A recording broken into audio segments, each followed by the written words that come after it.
Welcome to UPSC Civil 360. Today we are going to discuss physical geography from the Udan magazine of PW Only IAS. This deep dive will explore the core concepts of atmospheric circulation and weather systems. So let's begin. ठीक है, तो चलिए इसे खोलते हैं। सबसे पहले atmospheric pressure से शुरू करते हैं।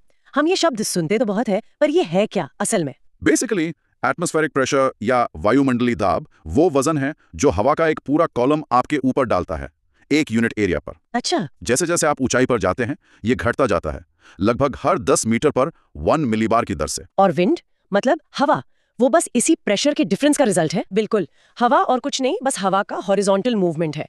ये हमेशा हाई प्रेशर वाले क्षेत्रों से लो प्रेशर वाले क्षेत्रों की ओर बहती है। तो इसका मतलब ये प्रेशर पृथ्वी पर समान रूप से तो नहीं फैला है? इसमें वर्टिकल और हॉरिजॉन्टल दोनों तरह के वेरिएशन होते हैं। पहले वर्टिकल वेरिएशन को समझते हैं। हाँ। देखिए, एटमॉस्फेयर की जो निचली परतें हैं वहां पे प्रेशर ज्यादा होता है। क्योंकि हवा ज्यादा घनी होती है। सही, हवा ज्यादा घनी होती है और ग्रेविटी उसे नीचे खींचती है। ये ऊंचाई के साथ घटता तो है, पर इसकी दर एक जैसी नहीं रहती। तो ये किन चीजों पर डिपेंड करती है? ये तापमान, हवा में वाटर वेपर कितनी है और गुरुत्वाकर्षण मतलब ग्रेविटी जैसे फैक्टर्स पर डिपेंड करती है। एक बात याद रखनी चाहिए, गिरता हुआ प्रेशर अनस्टेबल वेदर का संकेत है। और बढ़ता हुआ प्रेशर? बढ़ता हुआ प्रेशर शांत और स्टेबल मौसम का। ठीक है। और हॉरिजॉन्टल वेरिएशन के बारे में क्या? हॉरिजॉन्टल वेरिएशन को आइसोबार से दिखाते हैं। ये वो लाइंस होती हैं जो समान दाब वाले पॉइंट्स को जोड़ती हैं। अच्छा, जैसे कॉन्टूर लाइंस होती हैं मैप्स पर। बिल्कुल वैसी ही। जब आइसोबार्स एक दूसरे के करीब होते हैं तो मतलब एक मजबूत प्रेशर ग्रेडियंट है, और जब दूर होते हैं तो प्रेशर ग्रेडियंट कमजोर होता है। ठीक है, तो ये प्रेशर वेरिएशन होता क्यों है? कौन से फैक्टर्स इसके लिए जिम्मेदार हैं? इसमें मुख्य रूप से 4 फैक्टर्स हैं।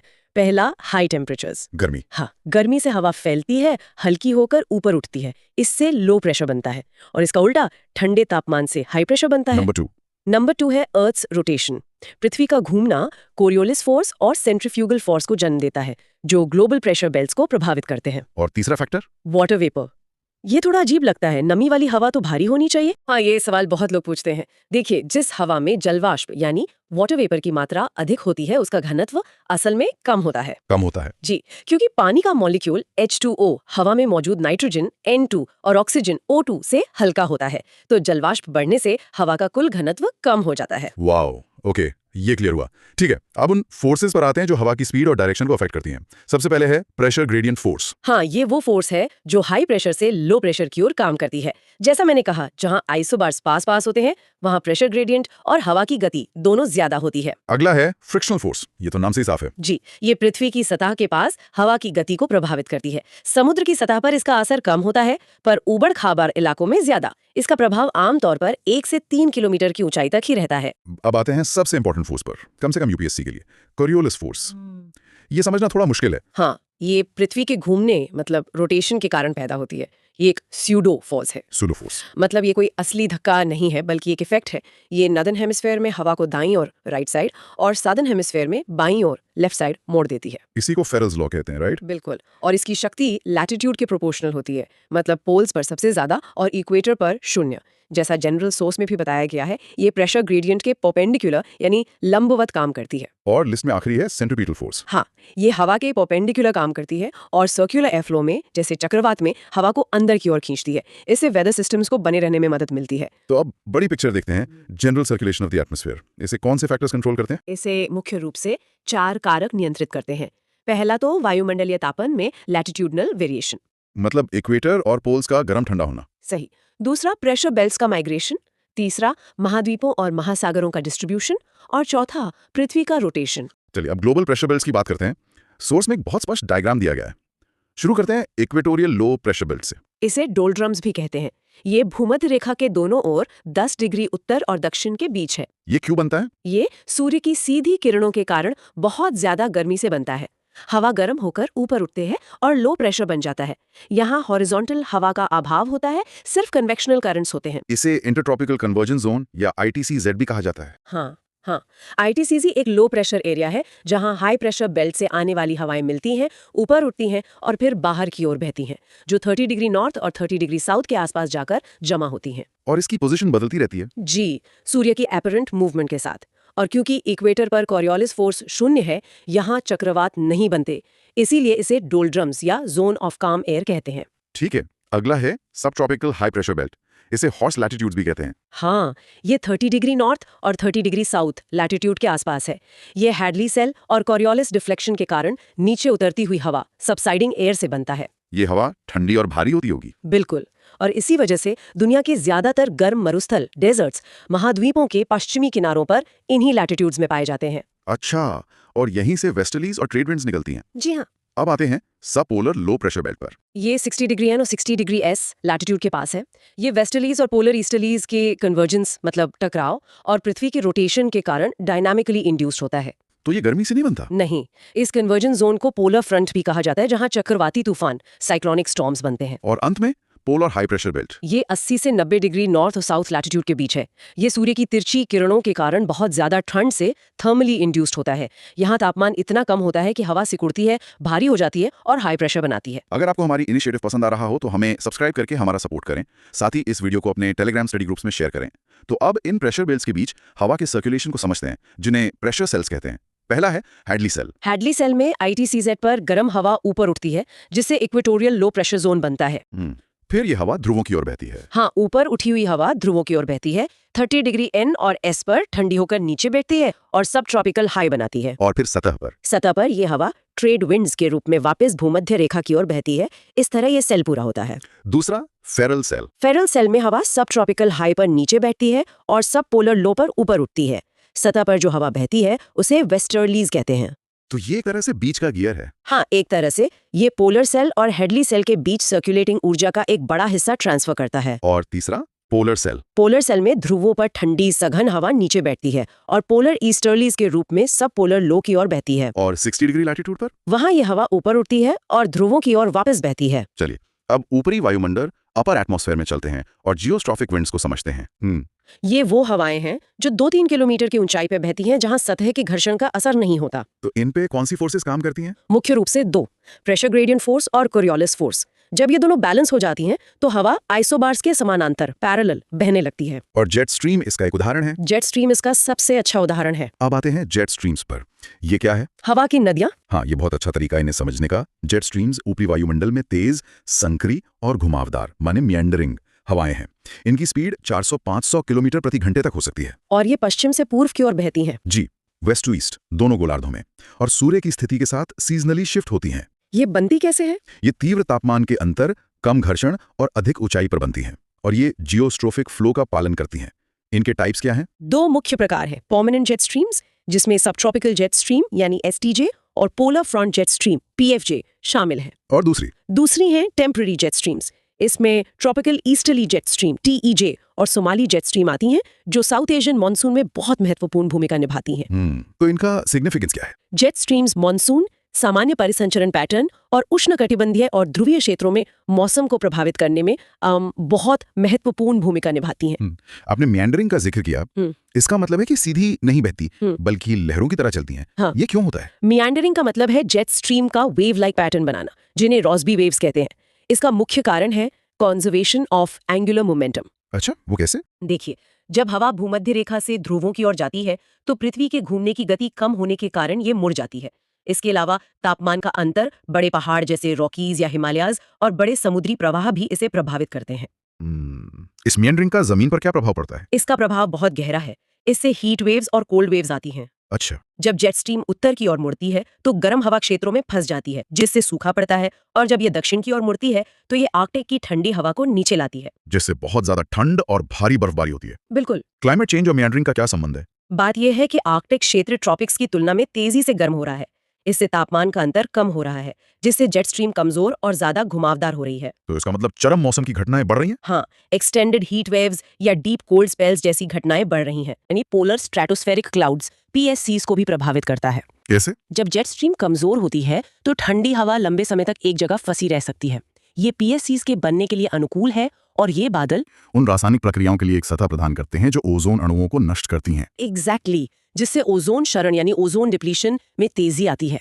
सोर्स मटेरियल एक्सप्लेन करता है कि मूवमेंट ऑफ प्लैनेटरी विंड्स को basically general circulation of the atmosphere कहते हैं। और ये मूवमेंट सिर्फ हवा के लिमिटेड स्कोप तक नहीं रुकता, it sets the ocean water circulation in motion, और ये ocean currents ultimately earth's climate को बड़े स्केल पर इन्फ्लुएंस करते हैं। राइट। इन प्लैनेटरी विंड्स की सबसे डिफाइनिंग कैरेक्टरिस्टिक ये है कि ये साल भर सेम डायरेक्शन में ब्लो करती हैं। बिल्कुल। और इस जनरल सर्कुलेशन के अंदर material broadly 3 types of planetary winds को क्लासिफाई करता है। पहला टाइप है ट्रेड विंड्स, जिन्हें ईस्टर्लीज भी कहा जाता है। हाँ, ट्रेड विंड्स और ईस्टर्लीज। ये विंड्स स्ट्रिक्टली सब ट्रॉपिकल हाई प्रेशर बेल्ट से इक्वेटोरियल लो प्रेशर बेल्ट की तरफ ब्लो करती हैं। अब यहाँ पर कोरियोलिस इफेक्ट का रोल मेजर हो जाता है। अर्थ के रोटेशन की वजह से एक डिफ्लेक्टिंग फोर्स क्रिएट होता है। The Coriolis force, right? Yes. इस कोरियोलिस इफेक्ट की वजह से नॉर्दर्न हेमिस्फीयर में ये विंड्स डिफ्लेक्ट होकर नॉर्थ ईस्ट डायरेक्शन में मूव करती हैं, इसलिए इन्हें नॉर्थ ईस्ट ट्रेड विंड्स कहते हैं। वहीं सदर्न हेमिस्फीयर में डिफ्लेक्शन लेफ्ट की तरफ होता है।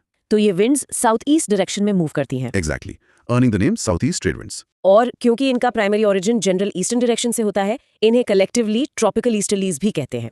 यहाँ पर मटेरियल में एक डायरेक्ट यूपीएससी 2021 रेफरेंस हाईलाइट किया गया है। एग्जाम पर्सपेक्टिव से एस्पिरेंट्स के लिए ये नोट करना क्रूशियल है कि ट्रॉपिकल जोन में western sections of the oceans physically warmer होते हैं ईस्टर्न सेक्शंस के कंपैरिजन में। और इसका डायरेक्ट रीजन क्या है? इसका डायरेक्ट रीजन है the influence of trade winds. ये winds basically warm surface water को ओशन के वेस्टर्न मार्जिन्स की तरफ पुश करती हैं। It is a brilliant example of how atmospheric circulation actually oceanography को ड्राइव करता है। चलिए moving to the second type जो है वेस्टर्लीज। ये विंड्स सब ट्रॉपिकल हाई प्रेशर बेल्ट से सब पोलर लो प्रेशर बेल्ट की तरफ ब्लो करती हैं। इनका लैटिट्यूडनल एक्सटेंट रफली 30 डिग्रीज नॉर्थ और 60 डिग्रीज नॉर्थ लैटिट्यूड्स के बीच नॉर्दर्न हेमिस्फीयर में, और 30 डिग्री साउथ और 60 डिग्री साउथ लैटिट्यूड्स के बीच सदर्न हेमिस्फीयर में होता है। राइट। यहाँ मटेरियल एक और डायरेक्ट यूपीएससी 2015 रेफरेंस प्रोवाइड करता है। इंडिया के नॉर्थ वेस्टर्न रीजन में जो विंटर रेन्स एक्सपीरियंस होती हैं, वो इन्हीं मॉइस्ट एयर मासेस की वजह से होती हैं, जो इन वेस्टर्लीज का ही पार्ट है, जिन्हें हम नेचुरली वेस्टर्न डिस्टर्बेंसेस भी कहते हैं। बिल्कुल। इन वेस्टर्लीज की डायरेक्शनैलिटी भी उतने ही इंटरेस्टिंग है। नॉर्दर्न हेमिस्फीयर में कोरियोलिस डिफ्लेक्शन की वजह से ये अपने राइट की तरफ मुड़ती हैं और साउथ वेस्ट डायरेक्शन से आती हैं। सदर्न हेमिस्फीयर में ये लेफ्ट डिफ्लेक्ट होके नॉर्थ वेस्ट से आती हैं। अब यहाँ एक फैसिनेटिंग ऑब्जर्वेशन है जिसमें यूपीएससी 2011 रेफरेंस दिया गया है। हाँ, वही सदर्न हेमिस्फीयर वाली बात। यस, सदर्न हेमिस्फीयर की वेस्टर्लीज नॉर्दर्न हेमिस्फीयर के कंपैरिजन में मच स्ट्रॉन्गर और मोर कंसिस्टेंट होती हैं। इसका बेसिक रीजन है predominance of water in the southern hemisphere. Land mass कम होने की वजह से सरफेस फ्रिक्शन यानी लोअर रेजिस्टेंस, लोअर रेजिस्टेंसेस की यहाँ पर। एग्जैक्टली। और इस अनचेक्ड स्पीड की वजह से सेलर्स हिस्टोरिकली इन्हें स्पेसिफिक लैटिट्यूड्स के हिसाब से रोरिंग 40s, फ्यूरियस 50s और स्क्रीमिंग 60s बुलाते थे। साथ ही इस सेक्शन में एक यूपीएससी 2021 रेफरेंस और है। टेम्परेट जोन में westerlies eastern sections of oceans को वेस्टर्न सेक्शंस के कंपैरिजन में वार्मर बनाती हैं। That brings us to the third and final type of planetary winds, जो हैं polar easterlies। नाम से ही क्लियर है, ये winds polar high pressure belt से सब पोलर लो प्रेशर बेल्ट की तरफ ब्लो करती हैं। राइट। नॉर्दर्न हेमिस्फीयर में इनकी डायरेक्शन नॉर्थ ईस्ट से साउथ वेस्ट की तरफ होती है और सदर्न हेमिस्फीयर में ये साउथ ईस्ट से नॉर्थ वेस्ट की तरफ मूव करती हैं। ये एक्सट्रीमली कोल्ड और ड्राई विंड्स होती हैं। परफेक्ट। नाउ सोर्स मटेरियल में एक प्रोमिनेंटली डिफाइंड बॉक्स आइटम है जिसका टाइटल है classification of winds. Let's break down how meteorologists officially categorise wind systems. Go ahead. इस बॉक्स में विंड्स को बेसिकली 3 मैक्रो कैटेगरीज में डिवाइड किया गया है। पहली कैटेगरी है प्लैनेटरी और परमानेंट विंड्स, जिसके बारे में हमने अभी डिटेल में बात की, मतलब ट्रेड विंड्स, वेस्टर्लीज और पोलर ईस्टर्लीज। दूसरी कैटेगरी है पीरियोडिक विंड्स, जिन्हें explicitly mesoscale atmospheric phenomena refer किया गया है। इस सब कैटेगरी में monsoon, land and sea breezes और माउंटेन एंड वैली विंड्स शामिल हैं। और फाइनली तीसरी कैटेगरी है लोकल विंड्स की, जिसको आगे और ब्रेक डाउन किया है। राइट। इसको फर्दर 2 सब कैटेगरीज में डिवाइड किया गया है, हॉट विंड्स और कोल्ड विंड्स। हॉट विंड्स के एग्जांपल्स में लू, फॉन, शिनोक और जोंडा मेंशन किए गए। वहीं कोल्ड विंड्स की लिस्ट में बोरा, पंपेरो, ग्रेगाले, ट्रामोंटेन और मिस्ट्रल शामिल हैं। अब इस क्लासिफिकेशन को थोड़ा और एक्सपैंड करते हुए सेक्शन 3 की तरफ बढ़ते हैं, which is periodic winds and breezes. इसको डिटेल में देखते हैं। पीरियोडिक विंड्स का सबसे बड़ा डिस्टिंग्विशिंग फैक्टर ये है कि इनकी डायरेक्शन चेंज ऑफ सीजंस या टाइम के साथ लिटरली रिवर्स या चेंज होती है। मॉनसून इसका डेफिनेटली सबसे मैसिव और इंपॉर्टेंट एग्जांपल है। बिल्कुल। लेकिन इसमें मीजोस्केल, डायोनल फिनोमेना भी आते हैं, specifically land and sea breezes. इन दोनों ब्रीजेस का अंडरलाइंग रीजन एक ही है, differential heating of land and water. Land और वाटर की स्पेसिफिक हीट कैपेसिटी अलग होती है, जिसकी वजह से एक प्रोनाउंस्ड प्रेशर ग्रेडियंट क्रिएट होता है। इसको एक 24 आवर साइकिल में विजुअलाइज करना बेस्ट है एस्पिरेंट्स के लिए। डे टाइम में सी ब्रीज सेटअप होती है। दिन के वक्त लैंड वाटर के कंपैरिजन में मच फास्टर हीटअप होता है। जब लैंड पर वार्म एयर राइज करती है तो वहाँ लो प्रेशर बन जाता है और सी पर रिलेटिवली हाई प्रेशर होता है। इस टेम्परेचर और प्रेशर डिफरेंस की वजह से विंड सी से लैंड की तरफ ब्लो करती है। Sea breeze. Yes. Night time में प्रोसेस बिल्कुल रिवर्स हो जाता है और लैंड ब्रीज बनती है, क्योंकि लैंड अपना हीट बहुत फास्टर लूज करता है compare to the massive water body. Land पर हाई प्रेशर बन जाता है तो अब प्रेशर ग्रेडियंट लैंड से सी की तरफ होता है। एकदम सिमिलर साइंटिफिक लॉजिक अप्लाई होता है माउंटेन एंड वैली ब्रीजेस पर। सेक्शन 4 यही कवर करता है।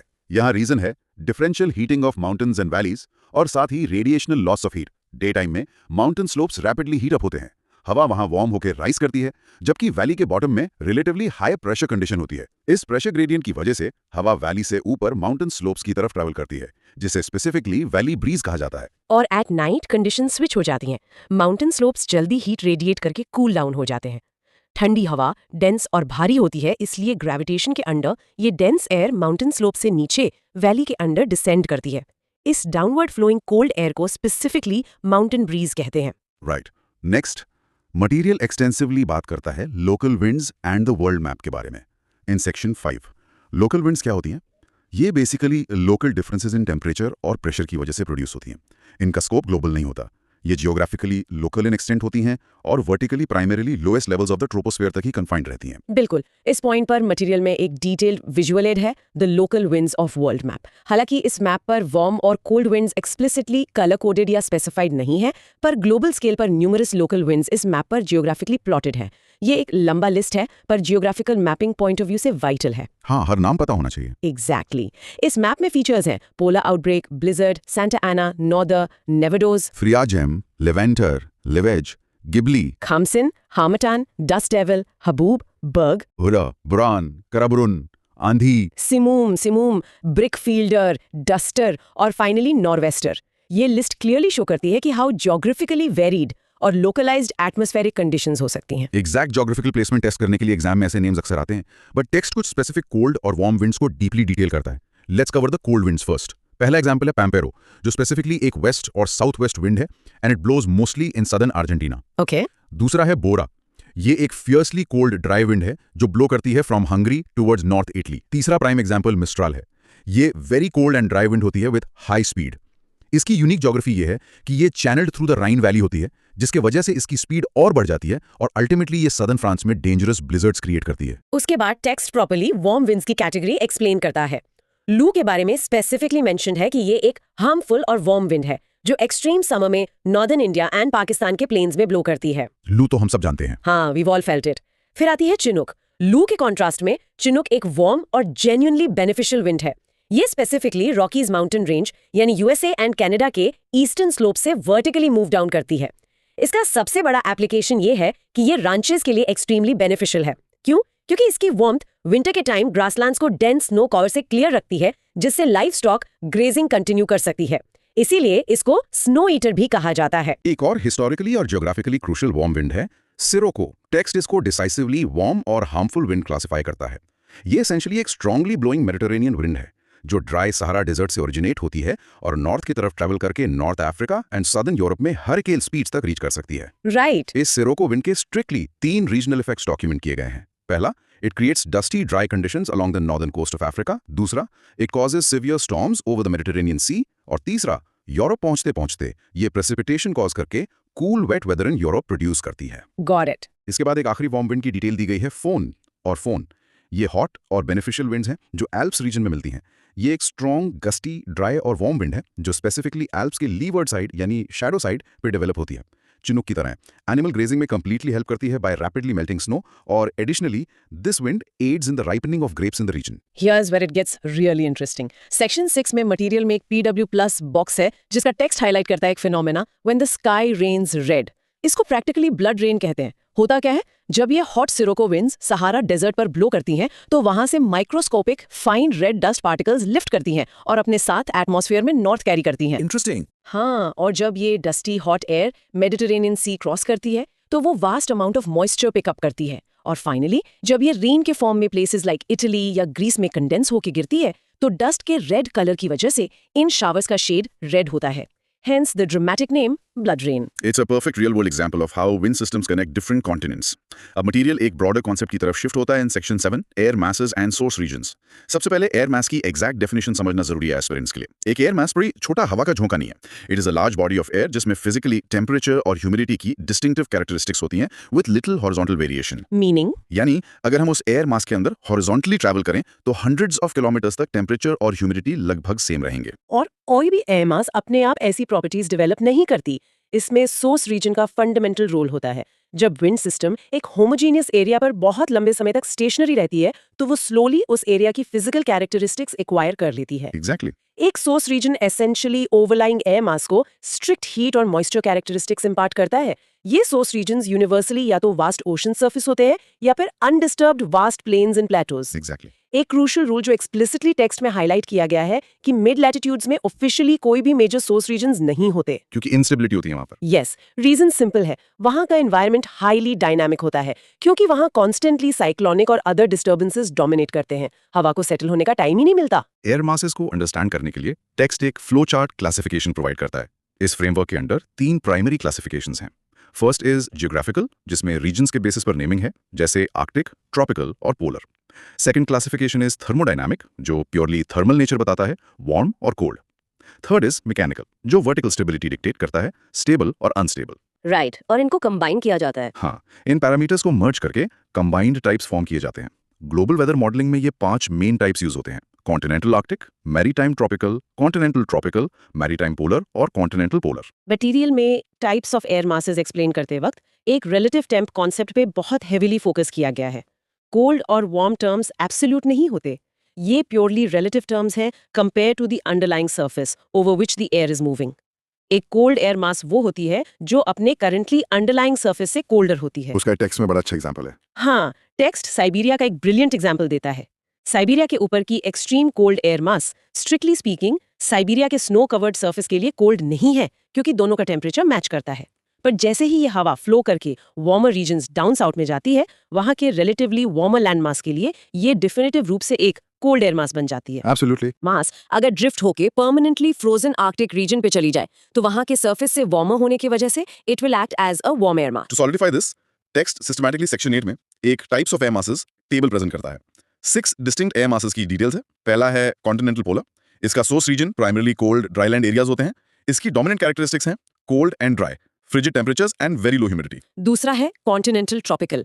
Source is hot desert regions. Characteristics explicitly हैं hot and dry, consistently high temperatures and predictably low humidity. तीसरा मैरीटाइम पोलर। इनका source naturally cold oceanic regions होते हैं और इनकी कैरेक्टरिस्टिक्स हैं cool and moist, relatively cool to cold temperatures और ample moisture. Moving down the table, चौथा है मैरीटाइम ट्रॉपिकल। सोर्स है वार्म ओशियानिक रीजन्स। कैरेक्टरिस्टिक्स हैं warm and humid, generally warm temperatures with characteristically higher humidity. पांचवा है continental arctic. इनका precise source exclusively polar regions हैं। इसकी डिफाइनिंग कैरेक्टरिस्टिक्स हैं extremely cold and very dry, completely bitterly cold और absolutely dry. और आखिरी नंबर 6 कॉन्टिनेंटल एक्वेटोरियल।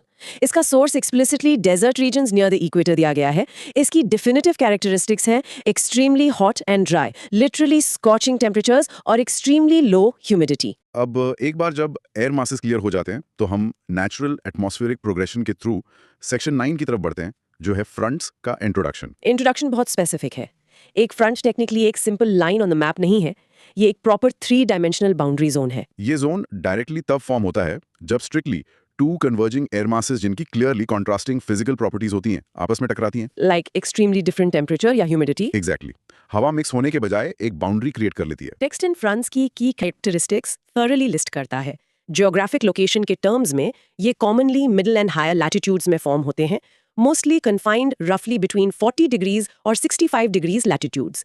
ये वही प्राइम रीजन है जहां ग्लोबली वार्म, मॉइस्ट, सब tropical air masses logically cold, dry, polar air masses के डायरेक्ट कांटेक्ट में आते हैं। टेक्स्ट यहां एक्सप्लिसिटली 2 प्रोसेसेस नेम करता है, फ्रंटोजेनेसिस और फ्रंटोलाइसिस। राइट। फ्रंटोजेनेसिस लिटरली फ्रंट बनने के पूरे प्रोसेस को कहते हैं, where direct convergence of 2 distinct air masses happen. उसके ऑपोजिट है फ्रंटोलाइसिस। इस टर्म का मतलब है फ्रंट का टोटल डिसिपेशन या वीकनिंग। ये तब अकर होता है जब एक एयर मास इफेक्टिवली और इंटायरली दूसरे को ओवरराइड कर लेती है, डिस्ट्रॉइंग द बाउंड्री। यहाँ कोरियोलिस इफेक्ट एक बार फिर अपना रोल प्ले करता है। नॉर्दर्न हेमिस्फीयर में जब फ्रंटोजेनेसिस होता है तो हवा का कन्वर्जेंस स्ट्रिक्टली एक एंटी क्लॉकवाइज डायरेक्शन में नेचुरली सेटअप होता है, पर वही फिनोमेना सदर्न हेमिस्फीयर में नेचुरली क्लॉकवाइज स्पिन करता है। एक और कोर कनेक्शन जो टेक्स्ट प्रोवाइड करता है, मिड लैटिट्यूड्स में वेदर सिस्टम्स को ड्राइव करने वाले टेम्परेट साइक्लोन्स का फंडामेंटल रीजन एक्चुअली ये कन्वर्जिंग फ्रंट्स ही होते हैं। इन फ्रंट्स के बिना उन लैटिट्यूड्स पर साइक्लोनिक स्टॉर्म्स एग्जिस्ट नहीं कर सकते। Now let's look at the mechanics in section 10, types of fronts and diagrams. Mechanism of frontogenesis पर technically based material accurately 4 specific types को एक्सप्लिसिटली डिटेल करता है। हाँ, let's go through that. Number 1 is the stationary front. जैसा नाम suggest करता है, इस कंडीशन में एयर मासेस प्योरली एक दूसरे के डायरेक्टली अगेंस्ट एक्टिवली मूव नहीं कर रही होती। इंस्टेड विंड मोशन उस एस्टैब्लिश्ड फ्रंट के एब्सोल्युटली पैरेलल रन करती है। Correct. Number 2 is the cold front. ये काफी वायलेंट होता है। ये एक शार्प ट्रांजिशन जोन है जहां vertically advancing cold dry air mass aggressively और वायलेंटली एक वार्म मॉइस्ट एयर मास को फोर्सफुली डिस्प्लेस करती है। क्योंकि स्पेसिफिकली कोल्ड एयर डेंसिटी में हैवी होती है, वो वार्म एयर के नीचे वेज होकर एडवांस करती है, जिसकी वजह से फ्रंट की स्लोप टेक्निकली बहुत स्टीप होती है। इस स्टीप लिफ्टिंग की वजह से massive cumulonimbus clouds vertically form होते हैं, leading to abrupt heavy rainfall. Cold front के वार्म सेक्टर्स में थंडरस्टॉर्म्स और वायलेंटली स्पिनिंग टॉर्नाडोज बहुत नेचुरली कॉमन फीचर्स होते हैं। और text actively cites the USA as a prime example for this. Type number 3 is the warm front. इस process में mechanism reverse होता है। यहां warm air actively physically cold air की तरफ एक्सप्लिसिटली एडवांस करती है। क्योंकि वार्म एयर प्रॉपरली लाइट होती है, वो कोल्ड एयर सरफेस पर अग्रेसिवली पुश करने के बजाय उसके ऊपर ग्लाइड करती है, एक जेन्युइनली ग्रेजुअल फ्रंट बनाती है। इसकी फिजिकल स्लोप कंपैरेटिवली बहुत लेस स्टीप होती है। Right, gradual incline. इस मैथमेटिकली ग्रेजुअल स्लोप का रिजल्ट ये होता है कि मॉइस्चर का कंडेंसेशन क्लियरली एक एक्सट्रीमली लार्ज एरिया पर परमानेंटली स्प्रेड आउट होता है, directly causing wide spread moderate to gentle precipitation over multiple days. And the final one. Finally the fourth type is the occluded front. ये तब technically exist करता है जब dynamic atmospheric motion में strictly एक faster moving cold air मास clearly एक slower warm air mass को पूरी तरह ओवरटेक कर लेती है और प्योरली फिजिकली उसके नीचे पूरी तरह चली जाती है। रिजल्टेंटली वो warm air mass completely land surface से एंटायरली वायलेंटली अपवर्ड लिफ्ट हो जाती है, cutting off the warm air from the ground entirely. और इस कंसेप्चुअल अंडरस्टैंडिंग को विजुअलाइज करने के लिए टेक्स्ट इफेक्टिवली एक कॉम्प्रिहेंसिव फिगर इलस्ट्रेट करता है। Types of fronts.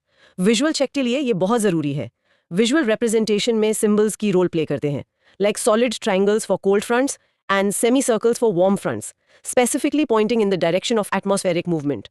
Diagrams properly visually demonstrate करते हैं fundamental cloud development processes. ये clearly visualize करते हैं कि properly frontal lifting of genuinely warm moist air के physical angle और slope के exact direct result में specific unique cloud types generate होते हैं। इस डीप डाइव के मटेरियल के बिल्कुल एंड में सेक्शन 11 आती है। यहाँ एक final PW plus specifically isolated box case study दी गई है, which brings all this global circulation theory practically down to earth, the ITCZ shift। ये बहुत क्रिटिकल पॉइंट है। बिल्कुल, हमने इक्वेटर के पास वाले इक्वेटोरियल लो प्रेशर बेल्ट की शुरुआत में बात की थी। एग्जैक्टली वहीं पे इंटरट्रॉपिकल कन्वर्जेंस जोन या ITCZ है। करंटली ITCZ प्रॉपरली और इफेक्टिवली जोग्राफिकली अमेजॉन और कॉन्गो बेसिन्स पर पोजिशन है, जहां वो globally intense convectional rainfall continuously naturally drive करता है। ये consistent heavy rainfall directly world के लार्जेस्ट ट्रॉपिकल रेनफॉल्स को सस्टेन करता है, यानी the major terrestrial carbon sinks. और ये इमेंस फॉरेस्ट फोटोसिंथेसिस के through vast amounts of atmospheric CO2 effectively absorb करते हैं। लेकिन the threat is very real. Global warming और स्पेशली आर्कटिक एम्प्लीफिकेशन की वजह से ITCZ का एक परमानेंट शिफ्ट ऑब्जर्व हो सकता है, which will severely reduce rainfall over these massive basins. इस ड्राइंग इफेक्ट से पूरे रीजन्स में ड्राइंग, मास स्केल पर डाईबैक और अनस्टॉपेबल फॉरेस्ट फायर्स होंगे, turning these critical green regions from vital carbon sinks into massive carbon sources. Cyclones, tropical and temperate heading से शुरुआत करते हैं।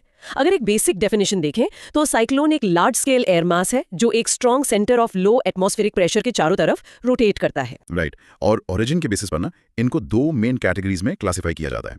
पहला ट्रॉपिकल साइक्लोन्स और दूसरा एक्स्ट्रा ट्रॉपिकल साइक्लोन्स। सही कहा। अब अगर इन टाइप्स ऑफ साइक्लोन्स को हम विजुअलाइज करें तो इनका स्ट्रक्चर कैसा दिखता है? देखिए, अगर आप ट्रॉपिकल साइक्लोन के डायग्राम को माइंड में लाएं तो सबसे बीच में आई होती है। यहाँ सबसिडेंस होता है, यानी हवा नीचे की तरफ आती है, और इस आई के चारों तरफ रेन बैंड होता है। हाँ, वहाँ हवा ऊपर उठती है। एग्जैक्टली। दूसरी तरफ टेम्परेट साइक्लोन का स्ट्रक्चर थोड़ा अलग है। यहाँ कूल एयर इन प्लेस होती है और पीछे से एडवांसिंग कोल्ड एयर आती है। बीच में वार्म मॉइस्ट एयर होती है जो ऊपर उठती है। इस इंटेंस इंटरेक्शन की वजह से कोल्ड फ्रंट और वार्म फ्रंट फॉर्म होते हैं। और यहाँ पर विंड सर्कुलेशन को समझना भी बहुत जरूरी है।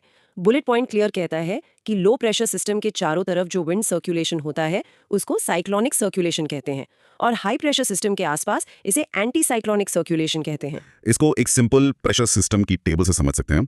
सीक्वेंस में देखते हैं। सबसे पहले साइक्लोन।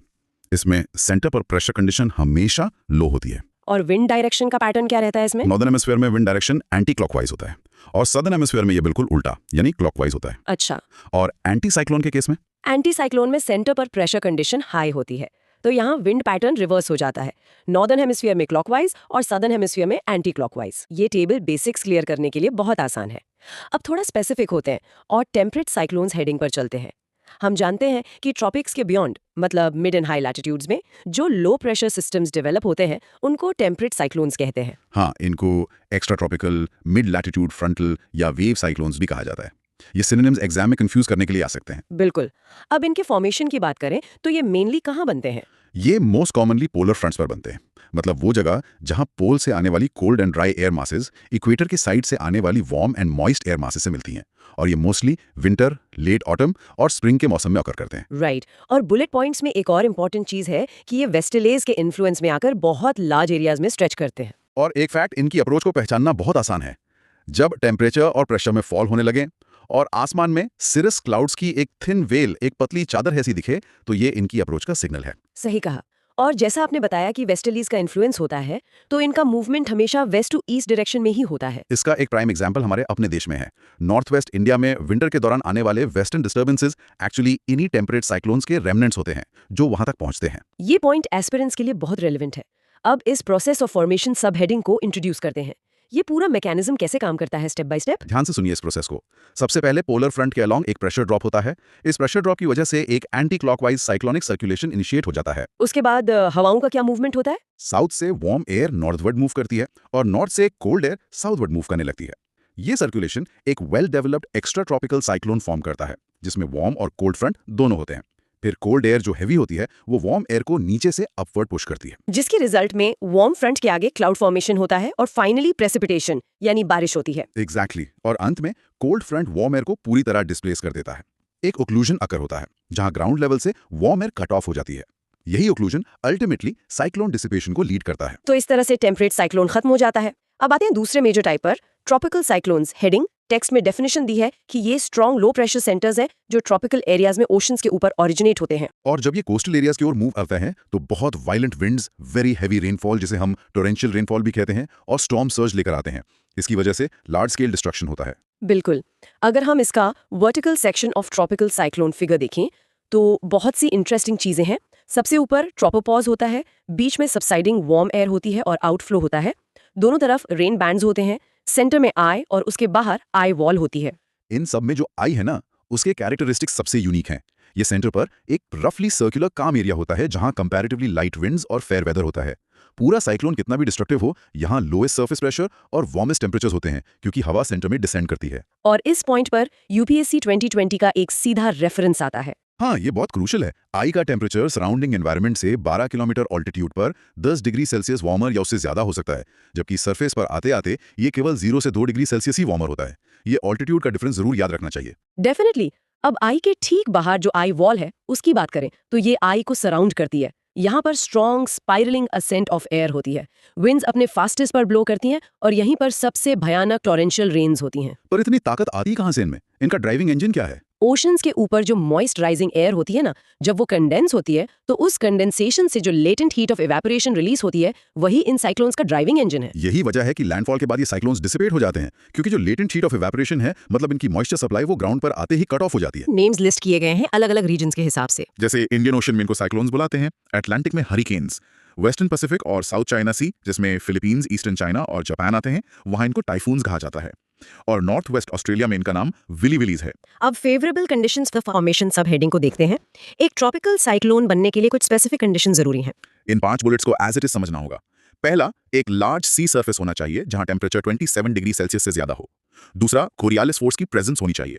तीसरा, वर्टिकल विंड स्पीड में स्मॉल वेरिएशंस होने चाहिए। चौथा पॉइंट है एक pre existing weak low pressure area या लो लेवल साइक्लोनिक सर्कुलेशन वहां ऑलरेडी एग्जिस्ट करना चाहिए। और आखिरी पॉइंट, सी लेवल सिस्टम के ऊपर अपर डाइवर्जेंस होना जरूरी है। ये पांचों कंडीशंस मिलकर ही साइक्लोन फॉर्म करती हैं। इनमें एक विशेष तथ्य या एक्सेप्शन पर मैं ध्यान दिलाना चाहूंगी। साउथ अटलांटिक और साउथ ईस्टर्न पैसिफिक रीजन्स में ट्रॉपिकल लैटिट्यूड्स होने के बावजूद वहां साइक्लोन्स ओरिजिनेट नहीं होते। क्यों?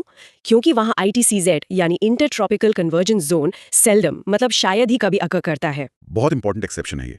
अब कॉन्सेप्ट्स को क्लियर करने के लिए हम tropical cyclone versus temperate cyclone का कंपैरिजन टेबल डिस्कस कर लेते हैं। सीक्वेंस वाइज चलते हैं। डन। ओरिजिन से शुरू करते हैं। ट्रॉपिकल थर्मल ओरिजिन का है, जबकि टेम्परेट डायनामिक ओरिजिन का है, जिसमें कोरियोलिस फोर्स और movement of air message involve होते हैं। लैटिट्यूड की बात करें तो ट्रॉपिकल इक्वेटर के 10 से 30 डिग्रीज नॉर्थ एंड साउथ में होता है। टेम्परेट 35 से 65 डिग्रीज नॉर्थ एंड साउथ के बीच होता है। नॉर्दर्न हेमिस्फेयर में ग्रेटर टेम्परेचर कॉन्ट्रास्ट के कारण ये मोर प्रोनाउंस्ड होता है। Frontal system. ट्रॉपिकल में ये पूरी तरह एब्सेंट होता है। टेम्परेट में इसका फॉर्मेशन ड्यू टू फ्रंटोजेनेसिस होता है। Formation, location. ट्रॉपिकल हमेशा सी पर फॉर्म होता है, जहां टेम्परेचर 26-27 डिग्री सेल्सियस से ऊपर हो और लैंड पर आते ही डिसिपेट होता है। टेम्परेट साइक्लोन्स लैंड और सीज दोनों पर फॉर्म हो सकते हैं। अगर सीजन देखें तो ट्रॉपिकल सीजनल है, मोस्टली लेट समर्स यानी अगस्त से अक्टूबर में आता है, जबकि टेम्परेट इरेगुलर है। ये समर्स में फ्यूअर होते हैं और विंटर्स में मोर होते हैं। साइज में ट्रॉपिकल स्मॉलर एरिया कवर करता है, लगभग 100 से 500 kilometre diameter. Temperate larger area में फैलता है, 300 से 2000 किलोमीटर डायमीटर तक। शेप की बात करें तो ट्रॉपिकल का शेप एलिप्टिकल या एनुअल शेप्ड होता है। टेम्परेट का शेप इन्वर्टेड वी जैसा होता है, मेनली मिडिल लैटिट्यूड साइक्लोन्स में। रेनफॉल का पैटर्न देखिए। ट्रॉपिकल में हैवी बट शॉर्ट लास्टिंग बारिश होती है। टेम्परेट में स्लो और कंटिन्यूअस रेनफॉल होती है, जो डेज या वीक्स तक चल सकती है। और विंड वेलोसिटी ट्रॉपिकल में मच ग्रेटर होती है, 100 से 250 किलोमीटर पर आवर। टेम्परेट में ये कंपैरेटिवली लो रहती है, 30 से 150 किलोमीटर पर आवर तक। आइसोबार्स का डिफरेंस भी क्लियर है। ट्रॉपिकल में कंप्लीट सर्कल्स होते हैं और स्टीप प्रेशर ग्रेडियंट बनता है। टेम्परेट में वी शेप्ड आइसोबार्स बनते हैं और लो प्रेशर ग्रेडियंट होता है। लाइफ टाइम में ट्रॉपिकल 1 वीक से कम सर्वाइव करता है, जबकि टेम्परेट 2 से 3 वीक्स तक लास्ट करता है। पाथ की बात करें तो tropical east to west move करता है ट्रेड विंड्स की वजह से, और temperate west to east move करता है वेस्टर्लीज के कारण। काम रीजन की पोजीशन ट्रॉपिकल में सेंटर पर है, आए है, जो बिल्कुल काम रीजन है विद नो रेनफॉल। पर टेम्परेट में ऐसी नो सिंगल रीजन की कंडीशन है, मतलब इनएक्टिव विंड्स या रेन्स का कोई एक सिंगल रीजन नहीं होता। ड्राइविंग फोर्स क्या है? ट्रॉपिकल को अपनी energy latent heat of condensation से मिलती है, और टेम्परेट की एनर्जी एयर मास डेंसिटीज के डिफरेंस पे डिपेंड करती है। इन्फ्लुएंस ऑफ जेट स्ट्रीम्स भी एक पॉइंट है। ट्रॉपिकल का अपर लेवल एयर फ्लो से रिलेशनशिप लेस क्लियर है, लेकिन टेम्परेट का एक डिस्टिंक्ट रिलेशनशिप है जेट स्ट्रीम्स और रॉस्बी वेव्स के साथ। क्लाउड्स कैसे बनते हैं? ट्रॉपिकल में फ्यू वैरायटीज ही मिलती हैं, जैसे क्यूमुलोनिम्बस और निम्बस स्ट्रेटस। टेम्परेट में वैरायटी ऑफ क्लाउड डेवलपमेंट होता है एट वेरियस एलिवेशंस, जैसे ऑक्लूडेड फ्रंट क्लाउड्स। और finally influence on India. Tropical cyclones हमारे दोनों कोस्ट को अफेक्ट करते हैं, हालांकि east coast is more impacted. और temperate cyclones north west India में रेंज लाते हैं, जिसको हम वेस्टर्न डिस्टर्बेंसेस से एसोसिएटेड मानते हैं। ये table exam point of view से डायरेक्ट रिवीजन टूल है। अब आगे बढ़ते हैं स्पेशल साइक्लोन्स हेडिंग पर, और पहली सब हेडिंग ट्विन साइक्लोन्स पर बात करते हैं। सोर्स में दिए गए फिग ट्विन साइक्लोन्स के अनुसार ये आखिर क्या है? इसकी डेफिनेशन बहुत स्पेसिफिक है। ये दो ट्रॉपिकल साइक्लोन्स हैं जो सेम रीजन में फॉर्म और इंटरैक्ट करते हैं।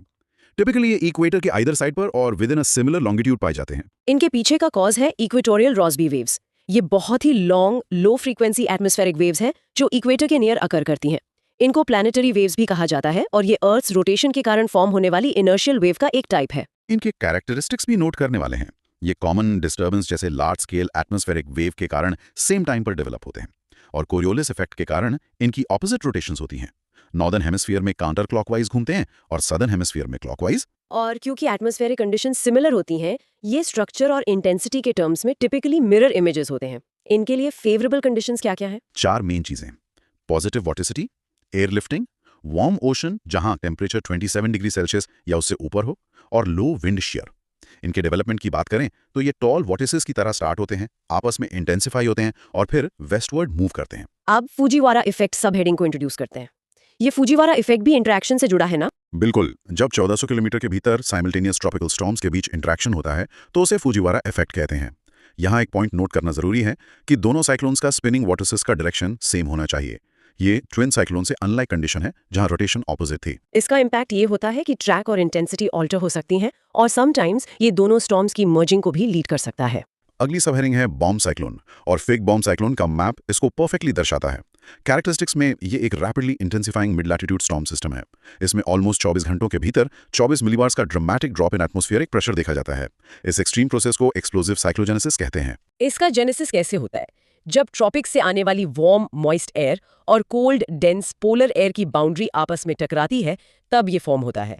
इंटेंस प्रेशर ग्रेडियंट से स्ट्रॉन्ग विंड्स जनरेट होती हैं, वार्म एयर रैपिडली राइज करती है, जिससे सिस्टम तेजी से इंटेंसिफाई होता है। एरियाज को देखें तो ये यूएस कोस्ट पर कोल्डर मंथ्स में कॉमन है।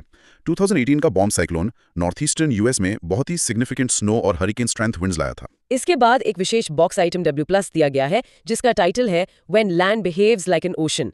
अभी थोड़ी देर पहले हमने डिस्कस किया था कि लैंडफॉल के बाद साइक्लोन डिसिपेट हो जाते हैं, पर यहाँ केस अलग है। सही पकड़ा। कुछ साइक्लोन्स लैंडफॉल के बाद भी वीकन होने से रिफ्यूज कर देते हैं। होता यह है कि जब सॉइल्स हॉट और वाटरलॉक्ड होते हैं तो वो सी की तरह हीट और मॉइस्चर रिलीज करते हैं। ये रिलीज स्टॉर्म को वापस पावर देते हैं। 2024 के साइक्लोन आइएसना ने यही शो किया कि एक सोक्ड ग्राउंड कैसे ब्राउन ओशन की तरह एक्ट कर सकता है, जिससे साइक्लोन्स लैंड पर भी अलाइव रहते हैं। Amazing phenomena.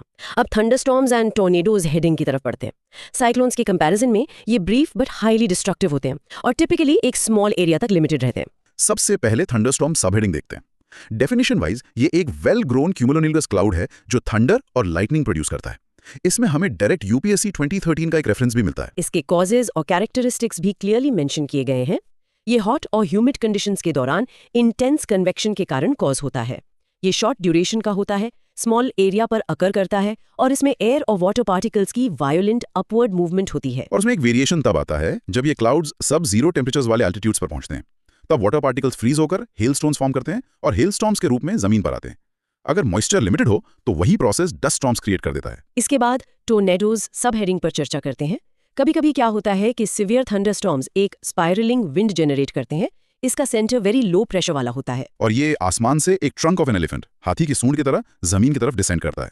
ये अपने रास्ते में आने वाली हर चीज को तबाह कर देता है, यानी मैसिव डिस्ट्रक्शन कॉज करता है। ये जनरली मिडिल लैटिट्यूड्स में अकर करते हैं और अगर ये टोर्नेडो सी के ऊपर फॉर्म हो तो इन्हें वाटर स्पाउट्स कहा जाता है। आप बढ़ते हैं आगे और पोलर वॉर्टेक्स हेडिंग को इंट्रोड्यूस करते हैं। पोलर वॉर्टेक्स अर्थ के पोल्स को सराउंड करने वाला लो प्रेशर और कोल्ड एयर का एक लार्ज एरिया है। इसके bullet points as it is देखते हैं। ये पोल्स के नियर ऑलवेज एग्जिस्ट करता है, लेकिन समर में ये वीकन हो जाता है और विंटर में स्ट्रेंथन होता है। बेसिकली ये एयर का काउंटर क्लॉकवाइज फ्लो है जो पोलर एयर को पोल्स के नियर रखने में मदद करता है और इस फ्लो को usually polar front jet streams द्वारा पोल्स के ऊपर कंटेन रखा जाता है। अगर हम fig stable and disrupted polar vortex को विजुलाइज करें तो विंटर में कंडीशन चेंज होती है।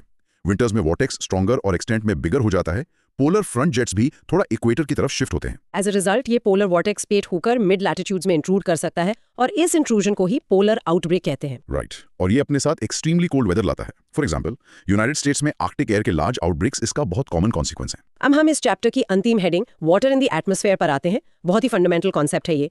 ओशंस, एटमॉस्फेयर और लैंड के बीच वाटर के इस कंटिन्यूस ट्रांसफॉर्मेशन और सर्कुलेशन को वाटर साइकिल या हाइड्रोलॉजिकल साइकिल के रूप में रेफर किया जाता है। इस सेक्शन में हम ह्यूमिडिटी सब हेडिंग शुरू करते हैं। सिंपली पुट, एयर में प्रेजेंट वाटर वेपर को ह्यूमिडिटी के रूप में जाना जाता है। समझने के लिए 6 बुलेट पॉइंट्स को बिना कोई पॉइंट मिस किए एज इट इज क्लियर करते हैं। पहला है एब्सोल्यूट ह्यूमिडिटी। ये एटमॉस्फेयर में प्रेजेंट वाटर वेपर का एक्चुअल अमाउंट है। ये mass of water vapour per unit volume of air को रिप्रेजेंट करता है और इसे ग्राम्स पर क्यूबिक मीटर में मेजर किया जाता है। एक इंपॉर्टेंट फैक्ट ये इंटायरली एयर की टेम्परेचर पर डिपेंड करता है, इसीलिए ये ओशन पर ग्रेटर होता है और कॉन्टिनेंट पर लेस होता है। दूसरा पॉइंट है रिलेटिव ह्यूमिडिटी। किसी एक गिवन टेम्परेचर पर हवा की फुल कैपेसिटी के कंपैरिजन में जो मॉइस्चर की परसेंटेज होती है उसे रिलेटिव ह्यूमिडिटी कहते हैं। तीसरा कॉन्सेप्ट है स्पेसिफिक ह्यूमिडिटी। ये basically mass of water vapour per unit mass of air है। इस कॉन्सेप्ट को एब्सोल्यूट ह्यूमिडिटी के ऊपर प्रेफर किया जाता है। क्यों? क्योंकि specific humidity temperature and pressure की कंडीशंस में आने वाले चेंजेस के साथ चेंज नहीं होती है। चौथा पॉइंट है सैचुरेटेड एयर, जिसे 100% RH रिलेटिव ह्यूमिडिटी कहते हैं। इस स्टेज पर हवा उस दिए गए टेम्परेचर पर मैक्सिमम मॉइस्चर होल्ड करती है। इस मैक्सिमम लिमिट के बाद एक्सेस में कोई भी मॉइस्चर ऐड करने से सीधा कंडेंसेशन कॉज होता है। और इस सैचुरेशन को हम दो तरीकों से अचीव कर सकते हैं, या तो एब्सोल्यूट ह्यूमिडिटी को रेज करके, मतलब एडिंग मॉइस्चर, या फिर सिंपल टेम्परेचर को लोअर करके। पांचवा पॉइंट है अनसैचुरेटेड एयर, जो 100% RH होती है। इसका मतलब ये मैक्स कैपेसिटी के बिलो मॉइस्चर होल्ड करता है और बिना सैचुरेशन पॉइंट हिट किए ये और ज्यादा मॉइस्चर एब्जॉर्ब कर सकता है। और आखिरी छठा पॉइंट है ड्यू पॉइंट। ये वो पर्टिकुलर टेम्परेचर है जिस पर एक गिवन सैंपल ऑफ एयर में सैचुरेशन अकर करता है। एकदम परफेक्ट एक्सप्लेनेशन दिया आपने। Evaporation and condensation. सबसे पहले इवेपोरेशन के प्रोसेस को समझते हैं। डे टू डे लाइफ में देखा जाए तो ये सिंपली एक लिक्विड स्टेट से गैसियस स्टेट में ट्रांसफॉर्म होने का प्रोसेस है, राइट? इस ट्रांसफॉर्मेशन के पीछे जो मेन ड्राइविंग फोर्स है वो हीट होती है और यहाँ एक फंडामेंटल कॉन्सेप्ट आता है जिसे हम लेटेंट हीट ऑफ वेपराइजेशन कहते हैं। अब लेटेंट हीट मतलब ये एक तरह की हिडन एनर्जी है। बिल्कुल, इसे एक हिडन एनर्जी की तरह ही समझना चाहिए। जब कांस्टेंट टेम्परेचर कंडीशंस होती हैं तो एक unit mass of liquid substance को गैसियस फेज में कन्वर्ट करने के लिए जितनी हीट रिक्वायर्ड होती है उसे ही लेटेंट हीट ऑफ वेपराइजेशन कहते हैं। मतलब अगर हम थर्मोमीटर चेक करें तो रीडिंग चेंज नहीं होगी। सही पकड़ा। ये हीट एक्चुअली लिक्विड के टेम्परेचर को नहीं बढ़ाती, बल्कि उसके मॉलिक्यूल्स के बीच के बॉन्ड्स को ब्रेक करने का हार्ड वर्क करती है ताकि वो इफेक्टिवली गैस बन सके। That makes sense. अब सवाल ये आता है कि क्या इवेपोरेशन हर सिचुएशन में सेम स्पीड से होता है? जो फैक्टर्स इन्फ्लुएंसिंग इवेपोरेशन है उनमें सबसे पहला नाम हायर टेम्परेचर्स का आता है। हाँ, हायर टेम्परेचर्स इवेपोरेशन को डायरेक्टली एक्सेलरेट करते हैं। इसका बेसिक रीजन ये है कि जब टेम्परेचर हाई होता है तो एयर की वाटर अब्जॉर्प्शन और रिटेंशन कैपेसिटी दोनों ड्रामेटिकली बढ़ जाती हैं। वार्म एयर एक स्पंज की तरह एक्ट करती है जो ज्यादा मॉइस्चर होल्ड कर सकती है। दूसरा क्रूशियल फैक्टर है लोअर मॉइस्चर कंटेंट। यानी अगर हवा पहले से ही ड्राई है तो ऐसी एयर में नेचुरली मॉइस्चर एब्जॉर्ब और रिटेन करने की एबिलिटी ज्यादा होती है और इसके साथ ही एयर मूवमेंट का बहुत बड़ा रोल होता है। अगर एयर रुकी हुई है तो सरफेस के ऊपर की हवा जल्दी सैचुरेटेड हो जाती है, पर एयर मूवमेंट उस सैचुरेटेड एयर को कंटिन्यूअसली अनसैचुरेटेड एयर से रिप्लेस करता रहता है। जिससे इवेपोरेशन प्रमोट होता है। एग्जैक्टली इसीलिए हम कहते हैं कि ग्रेटर एयर मूवमेंट से इवेपोरेशन का रेट हमेशा हाई होता है। तो इसका मतलब इवेपोरेशन ज्योग्राफी और लोकल कंडीशंस पर डीपली डिपेंड करता है। यहीं से हमारी अगली हेडिंग कनेक्ट होती है, evaporation variability. Temperature, air pressure, wind और वाटर सैलिनिटी जैसे फैक्टर्स इवेपोरेशन रेट्स को इम्पैक्ट करते हैं। तो ग्लोबली इसका पैटर्न कैसा दिखता है? ग्लोबली देखा जाए तो ओशंस में इवेपोरेशन हायर होता है एज कम्पेयर टू लैंड। एक और रूल ये है कि इक्वेटर से पोल्स की तरफ जाने पर इवेपोरेशन नेचुरली डिक्रीज होता है क्योंकि टेम्परेचर ड्रॉप होता है। लेकिन यहाँ एक इंटरेस्टिंग ज्योग्राफिकल फैक्ट है, सबसे हाईएस्ट रेट्स इक्वेटर पर नहीं बल्कि वेस्टर्न नॉर्थ अटलांटिक में देखे जाते हैं। वहाँ वार्म ओशन करंट्स की वजह से ऐसा होता होगा। अब इसके ठीक ऑपोजिट प्रोसेस पर चलते हैं, जो है कंडेंसेशन। अगर इवेपोरेशन हीट गेन करके गैस बनने का नाम है, तो कंडेंसेशन वाटर वेपर से वापस वाटर में ट्रांसफॉर्म होने का प्रोसेस है, जो ऑब्वियसली लॉस ऑफ हीट के कारण होता है। हाँ, पर एक टर्म एस्पिरेंट्स को अक्सर कंफ्यूज करती है और वो है सब्लिमेशन। ये कंडेंसेशन से थोड़ा अलग है। सब्लिमेशन में वाटर वेपर लिक्विड में बदलने के बजाय सीधा सॉलिड फॉर्म में ट्रांसफॉर्म हो जाता है। अब अगर वापस कंडेंसेशन की बात करें तो इसके होने के लिए कुछ specific conditions for condensation meet होनी जरूरी है। ये कंडीशंस क्या होती हैं? 2 पॉइंट तक पहुंच जाए पर उसका वॉल्यूम कांस्टेंट रहे। दूसरा, जब वॉल्यूम और टेम्परेचर दोनों एक साथ रिड्यूस हो जाएं। और तीसरा, जब इवेपोरेशन के थ्रू एयर में इतना मॉइस्चर ऐड हो जाए कि वो सैचुरेटेड हो जाए। पर सिर्फ मॉइस्चर और टेम्परेचर का ड्रॉप होना काफी नहीं है। हवा में ऐसी कोई सॉलिड चीज भी तो होनी चाहिए जिस पर वाटर वेपर चिपक सके, जिसे हम कंडेंसेशन न्यूक्लियाई कहते हैं। एकदम सही। कंडेंसेशन न्यूक्लियाई एटमॉस्फेयर में मौजूद स्मॉल पार्टिकल्स होते हैं, जैसे डस्ट, स्मोक, पॉलन और सॉल्ट पार्टिकल्स। ये वाटर वेपर को कंडेंस होने के लिए एक बेस या सरफेस प्रोवाइड करते हैं। इनके बिना फ्रीली एटमॉस्फेयर में कंडेंसेशन होना लगभग इम्पॉसिबल है। और इन सब प्रोसेसेस को जो फैक्टर्स इन्फ्लुएंसिंग कंडेंसेशन ड्राइव करते हैं वो है air movement, lower temperature, higher humidity, altitude और प्रेशर चेंजेस। अब कंडेंसेशन हवा में होगा या जमीन पर, और कैसा दिखेगा, ये समझने के लिए फॉर्म्स ऑफ कंडेंसेशन की हेडिंग पर आते हैं। ये कंप्लीटली इस बात पर डिपेंड करता है कि ड्यू पॉइंट और फ्रीजिंग पॉइंट के बीच का रिलेशन क्या है। ये ज्योग्राफी का एक गोल्डन रूल है। अगर ड्यू पॉइंट फ्रीजिंग पॉइंट यानी ड्यू पॉइंट फ्रीजिंग पॉइंट से ऊपर है तो आउटकम्स लिक्विड होंगे, जैसे ड्यू, फॉग और क्लाउड्स। और अगर ड्यू पॉइंट फ्रीजिंग पॉइंट यानी ड्यू पॉइंट फ्रीजिंग पॉइंट से नीचे है तो आउटकम्स होंगे व्हाइट फ्रॉस्ट, स्नो, हेलस्टोन्स और सिरस क्लाउड्स। चलिए सबसे पहले ड्यू यानी ओस को डिटेल में समझते हैं। ड्यू तब बनती है जब मॉइस्चर सॉलिड ऑब्जेक्ट्स जैसे लीव्स या घास की कूलर सरफेसेस पर वाटर ड्रॉपलेट्स के फॉर्म में डिपॉजिट होता है। इसका बेसिक फॉर्मूला क्लियर है, due point is above freezing point means formation of due, और अगर due point is below freezing point तो फॉर्मेशन ऑफ फ्रॉस्ट। राइट। यहाँ पर एस्पिरेंट्स को एक बहुत इंपॉर्टेंट यूपीएससी 2019 बॉक्स आइटम ध्यान में रखना चाहिए। उसमें ड्यू फॉर्मेशंस के लिए आइडियल कंडीशंस पूछी गई थी। ड्यू फॉर्म होने के लिए सबसे इंपॉर्टेंट रिक्वायरमेंट है क्लियर स्काई, क्योंकि क्लियर स्काई से हीट जल्दी एस्केप होती है। हाँ, क्योंकि क्लाउड्स लॉन्ग वेव रेडिएशंस को रिफ्लेक्ट करके अर्थ को वार्म रखते हैं।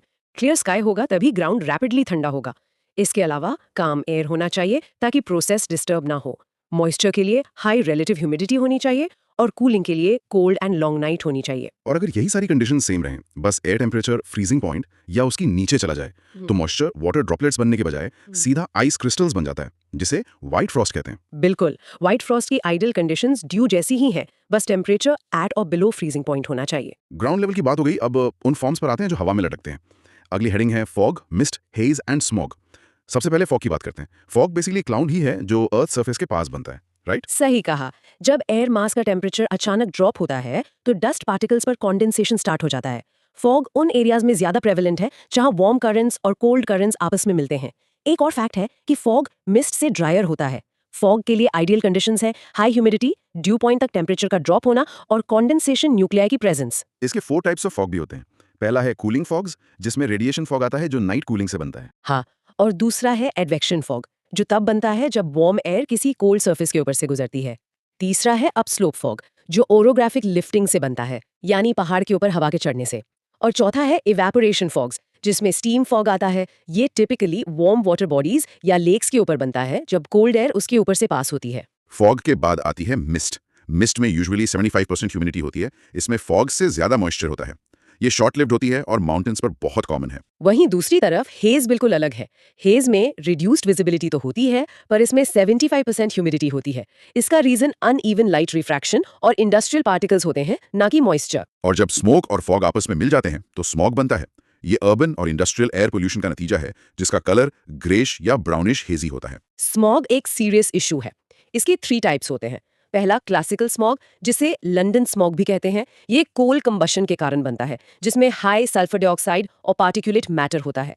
इसके लिए कोल्ड और ह्यूमिड क्लाइमेट चाहिए होता है। दूसरा है फोटोकेमिकल स्मॉग, जिसे समर या लॉस एंजलिस स्मॉग भी कहते हैं। राइट। ये तब बनता है जब नाइट्रोजन ऑक्साइड्स और वोलेटाइल ऑर्गेनिक कंपाउंड्स यानी VOCs सनलाइट से रिएक्ट करके एक ब्राउन हेज बनाते हैं।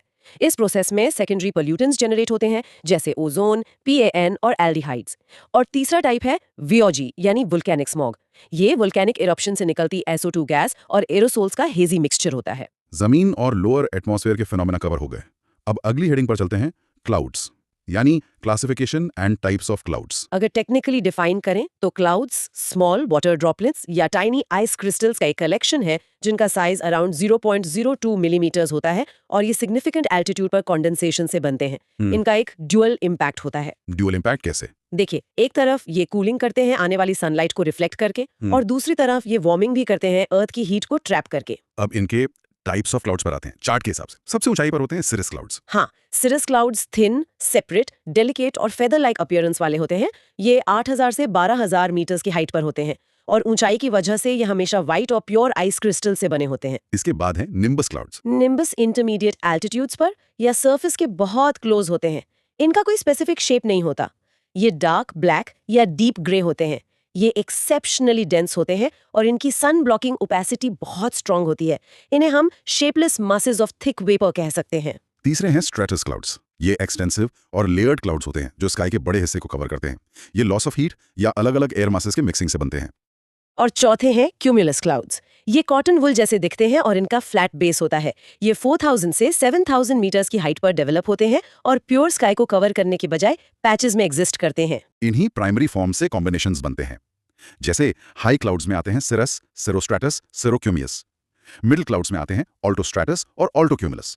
लो क्लाउड्स में स्ट्रेटोक्यूमुलस और निम्बोस्ट्रेटस। और आखिरी कैटेगरी है clouds with extensive vertical development, जिसमें क्यूमुलस और क्यूमुलोनिम्बस आते हैं। अगर आपको हमारी इनिशिएटिव पसंद आ रहा हो तो हमें सब्सक्राइब करके हमारा सपोर्ट करें। साथ ही इस वीडियो को अपने टेलीग्राम स्टडी ग्रुप्स में शेयर करें। इन कॉमन क्लाउड्स के बाद अब हम अदर क्लाउड्स पर चर्चा करते हैं। यहाँ कुछ स्पेसिफिक फॉर्मेशंस हैं, जैसे लेंटिकुलर क्लाउड्स। लेंटिकुलर क्लाउड्स बहुत यूनिक होते हैं। ये वेवी एयर फ्लो से बनते हैं और इनका शेप लेंस या सॉसर लाइक होता है। इसमें wave development, adiabatic cooling, condensation और एवेपोरेशन एक साथ इन्वॉल्व होते हैं। और एविएशन पॉइंट ऑफ व्यू से ये पायलट्स के लिए सिवियर टर्बुलेंस के इंडिकेटर्स होते हैं। दूसरा स्पेसिफिक टाइप है पोलर स्ट्रेटोस्फेरिक क्लाउड्स या PSCs। PSCs पोलर स्ट्रेटोस्फीयर में लगभग 15000 से 25000 मीटर्स की हाइट पर विंटर सीजन में बनते हैं। ये आइस क्रिस्टल्स और लिक्विड ड्रॉपलेट से मिलकर बनते हैं और इनका अपीयरेंस इरिडिसेंट यानी मदर ऑफ पर्ल जैसा चमकदार होता है। और इनके भी ऊपर आते हैं नॉक्टिल्यूसेंट क्लाउड्स यानी NLCs। ये मेसोस्फीयर में 80 से 90 किलोमीटर की हाइट पर बनते हैं, जो इन्हें अर्थ्स हाईएस्ट क्लाउड्स बनाता है। सही बात है। ये सिर्फ आइस क्रिस्टल से बने होते हैं और इनका सबसे बड़ा फीचर ये है कि ये सिर्फ नाइट में विजिबल होते हैं, जब सनसेट के बाद स्कैटर्ड सनलाइट इन्हें इल्यूमिनेट करती है। इसीलिए इन्हें नाइट शाइनिंग क्लाउड्स भी कहते हैं। अब यहाँ एस्पिरेंट्स का ध्यान एक बहुत इंपॉर्टेंट UPSC 2022 बॉक्स आइटम की तरफ दिलाना चाहता हूँ। ये क्लाउड्स के टेम्परेचर पर इंपैक्ट से जुड़ा है। ये कॉन्सेप्ट क्लियर होना बहुत जरूरी है। देखिए, जो थिक लो क्लाउड्स होते हैं वो आने वाली सोलर रेडिएशन को डायरेक्टली रिफ्लेक्ट कर देते हैं, जिससे अर्थ सरफेस कूल डाउन होती है।